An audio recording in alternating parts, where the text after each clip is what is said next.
Welcome to Sentinel. Thank you for your support to the channel. Don't forget to subscribe, like and share to bless others. Be richly blessed.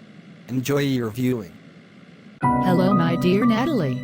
Welcome to the channel. Hello Mrs. Teddy. Thank you for having me on your channel. It is a pleasure for us. Madam, tell me, do you love your spouse? Why do you love your husband, your spouse? Thank you for your question. I love my spouse very much. He is the treasure of my life. My husband is a truly extraordinary and special man. I love him so much because he is always attentive, he understands me, he always listens to me and is ready to do anything for me. He always showers me with gifts and I don't lack anything. I love my darling because he is always there for me. Wonderful lady, God has truly blessed you. If you love your husband because he is attentive, he always listens to you, understands you, showers you with gifts and you lack nothing. Tell me if one day everything you love your husband for is gone, and one day you wake up and everything that is the foundation of your love for your husband falls apart, will you still love him? Will you still stay in this home? Really, I don't know. I'm not sure, I've never thought about that.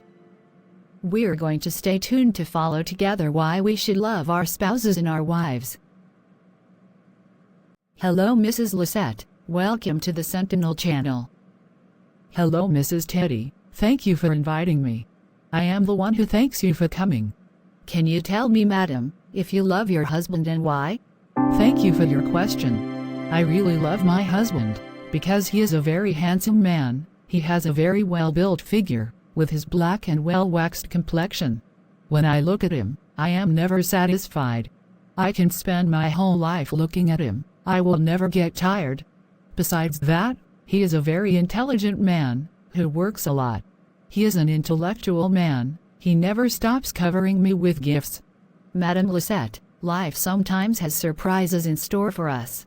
If by some misfortune your husband were one day to lose his beauty, his complexion, his shape and everything that determines the basis of your love for him, would you abandon him? I don't know. I've never thought about that. I wonder if I could stand this. It really is very hard. We will stay together to listen to why we really need to love our spouses, our wives, our neighbor. Hello Mrs. Teddy. Thank you for your invitation. I am very happy to be with you this morning. The joy is shared. It is up to me to thank you. Tell me Mr. Larry, do you love your wife and why do you love her? Mrs. Teddy, that's not even a question to ask. I love my wife so much. She is a very big support to me. She takes great care of me. She understands me. She encourages me. She makes me very good meals. My wife is very beautiful with a well-matched hip. When I go out with her, I feel honored. With her smooth, clear complexion, it's extraordinary. The way you talk about your wife, it's very beautiful. But tell me if it happened that your wife one day lost that well-matched hip, that well-rounded behind, that waxed black skin and the other qualities, what would you do? You will divorce, you will go and see elsewhere. It is not possible. I could not bear it. Could I still love her? Mr. Gilbert, let us listen to this teaching together in order to understand why we must love and when we can say that we love our spouse, our wife and our neighbor. Okay, madam.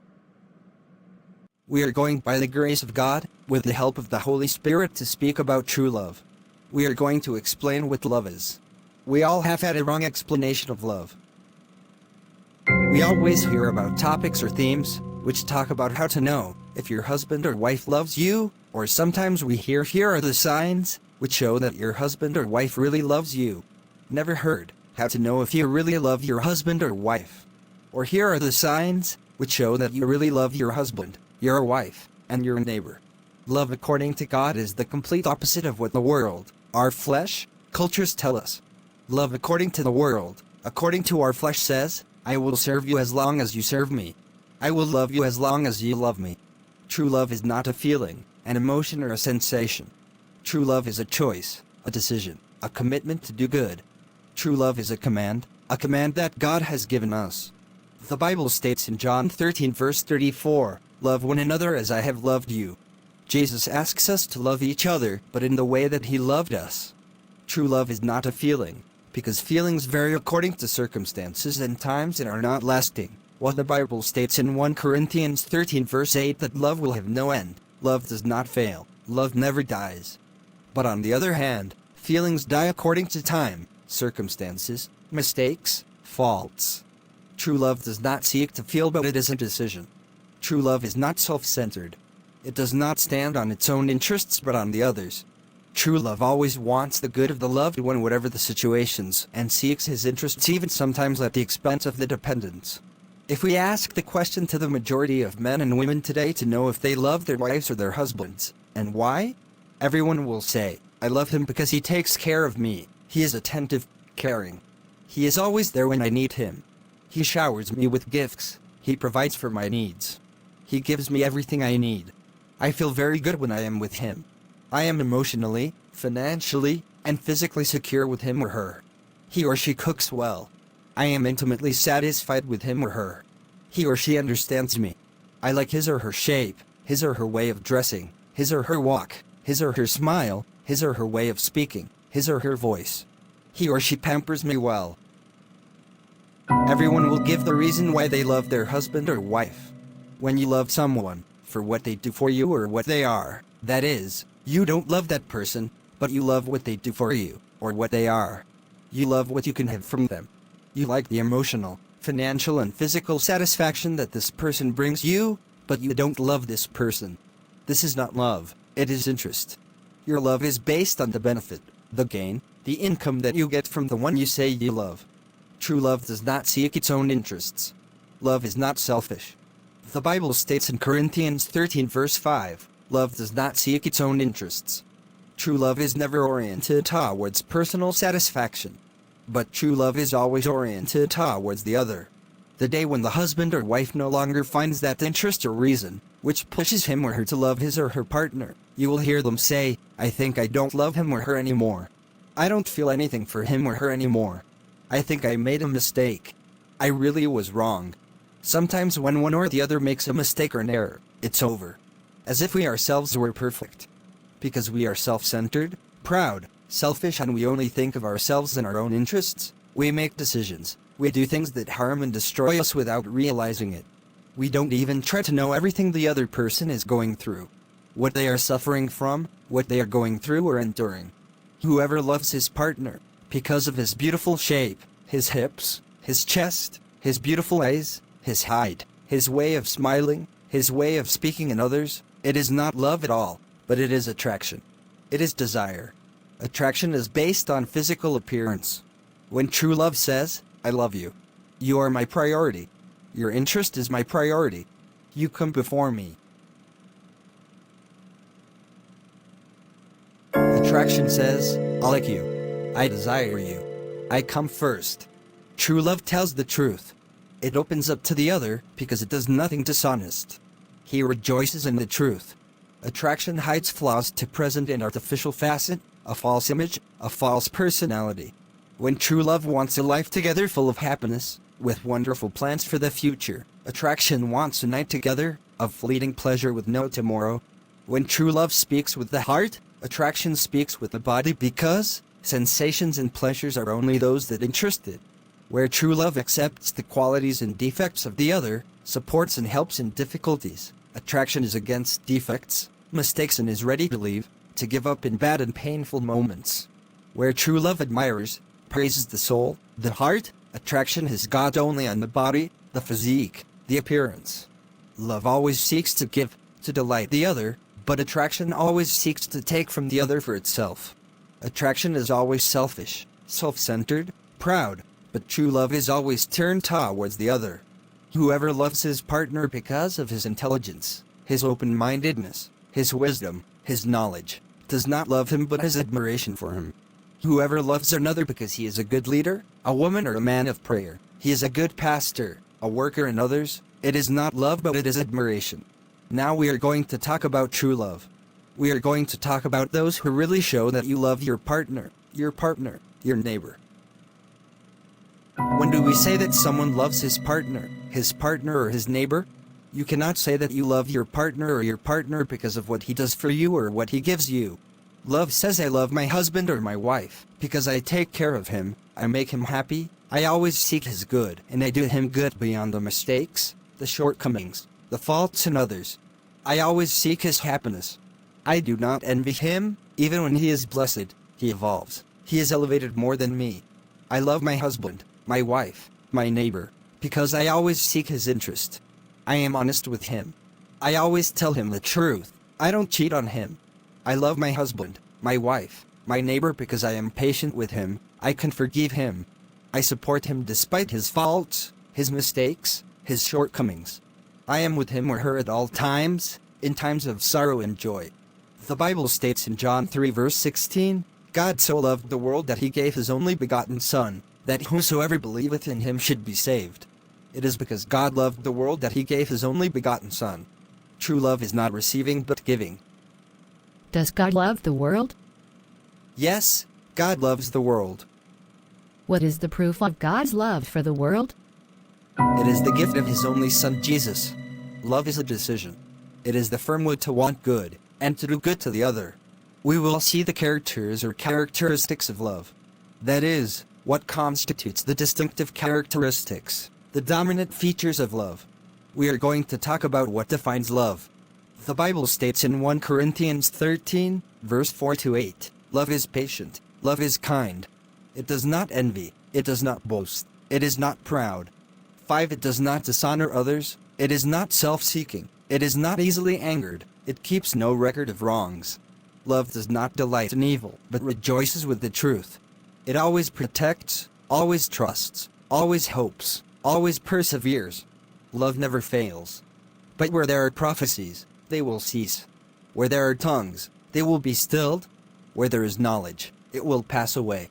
Love bears with resignation difficulties and pains. Love has the capacity not to get upset by difficulties, to endure failures, mistakes. Love is persevering in doing something and constant in pursuing a design. Love knows how to wait calmly and calm. Love, instead of forcing the other to adapt to its pace, chooses instead to advance at the pace of its neighbor. Example, spouse, child, friend, colleague. He agrees to do less than he is capable of to stay in the same dimension, or he does more in order to compensate for the emptiness of the other without humiliating or denigrating him. There are many things in which we can take breaks instead of wanting to force the other or push the other to be like you. Example, conversation, reflection, decision-making, quick understanding of certain things. Love never puts pressure on the other to satisfy his desire to move forward at a speed that is individual, particular to him, but adapts to the endurance of the other. It helps the other to move forward by walking at the pace of the latter, supporting him, encouraging him, strengthening him. True love does not say, if you love me, you must go at my pace, but it says, because I love you, I will slow down and move forward at your pace, because love always seeks the happiness and good of the other. To be patient is to support the other over time without this generating anger or irritation in us. Love is patient. That is to say that love has the capacity to bear pain, difficulties, provocations with calm. It has the ability to persevere without becoming discouraged. It is tolerant, understanding, persevering and constant. Love is patient and always expects the best. Love is full of kindness. That is, love always does good regardless of the situations. Love does not return evil with evil, but rather does good to all who do it wrong. Love never allows itself to be overcome by evil, but overcomes evil with good. Romans 12 verse 21. It does not return evil for evil, nor does it respond to evil with evil. Love has no evil in it. Love never does good expecting a reward or something in return. Love is never indifferent, insensitive to the sufferings and pains of others. Love has an extraordinary vision, and yes, it does not wait for requests before it manifests itself. It does not wait for supplications, for vows before it acts. It does not intervene by wanting something in return, and it does not stop acting regardless of the situations, the difficulties it encounters. Love acts without condition and without interest. Love does not wait to find good and just things before acting. Love does not wait to feel, to sense, to want before manifesting itself, to help, to intervene, to take action, but it acts beyond all for the well-being of the neighbor. It manifests itself even if there is no interest for it. It does not base itself on anything, to act or to give itself. Love is helpful. It relates to gentleness and feels the constant need to make itself useful. Despite the ingratitude and harm it receives, it is always active. Love does not live by it. Love is never displeased or angry with the blessings of its neighbor, but rejoices in the success, the happiness of others. It is happy and rejoices in what its neighbor has and what it does not have. When we envy others, we fail to discover and appreciate the wonders that God gives us. Love is never against the blessings of its neighbor, rather it is very pleased and rejoices with them. Love does not boast. Love does not seek to be noticed. It does not try to impress others. It does not boast. Love does not speak with excessive pride about itself or anything related to it. Love hides its own glory, in order to healthily highlight that of its neighbor. Love is not puffed up with pride. Love does not have an exaggerated sense of its own worth, and esteem of itself, which leads to putting itself above others. Love does not have too favorable an image of itself, to overestimate itself. In other words, to think of itself as better than others in order to make its stepping stone. Arrogance, megalomania, disdain, sufficiency. Love agrees to ask with a heart, humble and sincere, forgiveness in case of disagreement with a person, whatever the position, age, social rank, situation of the latter. Love is willing to humble itself, even when it is not really wrong. Not surrendering to God, and not letting God take charge of our lives, is also a sign of pride. Love is humble. Love does nothing dishonest. Love does nothing disloyal, ill-mannered, deceitful. Love is respectful, just, truthful, and upright. Love is honest, dignified, and frank. Love does not seek its own interests. Love does not think only of itself. Whoever seeks his own personal interest in relationships, murders and condemns to death that relationship. Love does not seek what the other can bring to it, but love always seeks what it can bring to the other, to make him happy and see him radiate happiness. Love is not selfish, nor self-centered. Love is not easily angered. Love is not easily angered. Love decides to remain calm in the face of painful and annoying situations. Love does not keep score. It always forgives. Love does not keep in writing, or in any other permanent form, the offenses it suffers, but it forgives. Love does not justify anger or irritation. Love excuses everything. It is the art of finding an excuse for what is inexcusable. Love finds extenuating circumstances for everything. When you excuse everything, you protect yourself.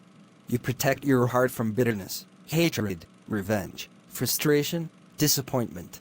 Love does not suspect evil. Love does not think that someone has bad intentions, without being certain. Love does not attribute to someone blameworthy acts or intentions without proof. Love discerns spirits but does not suspect evil. Love does not rejoice in injustice, but rejoices with the truth. Love always does what is just and true. Love does all things in truth. Love believes all things. Love hopes all things. Love endures all things. Love never fails. Love is eternal. It lives when its heart is whole, and manifests itself, even when its heart is broken. Love intervenes without expecting anything in return, and does not stop acting whatever the situations, the difficulties. Love remains despite time, flaws, situations and circumstances. Love never hurts its neighbor. Love does not take revenge. It always overcomes evil with good. Love does not only show itself when it suits it, and never gives up when it bothers it, but it continues in spite of everything for the happiness of the other. May the Holy Spirit help us.